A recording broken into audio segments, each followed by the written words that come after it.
ఈ మత ప్రచారకులు ఎవరైతే బైబిల్లో ఉన్న విషయాలు దాచేసి లేని విషయాలని బైబిల్ పేరిట ప్రచారం చేస్తున్నారో, ఈ మోసానికి అడ్డుకట్ట వేయాలంటే హిందువులకి బైబిల్ గురించినటువంటి జ్ఞానం అవసరం.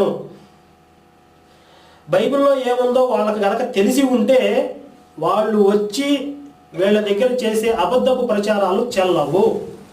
కనుక ఈరోజు లక్షల మంది క్రైస్తవ ప్రచారకులు చేస్తున్నటువంటి ఈ ఉధృతమైన బీభత్సమైన ప్రచారాలను అడ్డుకోవడానికి ఒక్కటే ఆయుధం, అది బైబిల్లో ఉన్న విషయాలని మన హిందువులకి తెలియజేయటమే అని చెప్పి బైబిల్ దేవుడి గురించి ఈ పుస్తకము, అలాగే యేసు గురించి, బైబిల్ దేవుడు అంటే యేసు కాదు, అందరూ గమనించాలి, యేసు గురించి ఈ పుస్తకము, బైబిల్ దేవుడి గురించి ఈ పుస్తకము, 2 పుస్తకాలు ముద్రించి, ఒకటి 1,00,000 పుస్తకాలు, ఇంకొకటి 50,000 పుస్తకాలు పంపిణీ చేయడం జరిగింది. వేలాది పుస్తకాలు సమాజం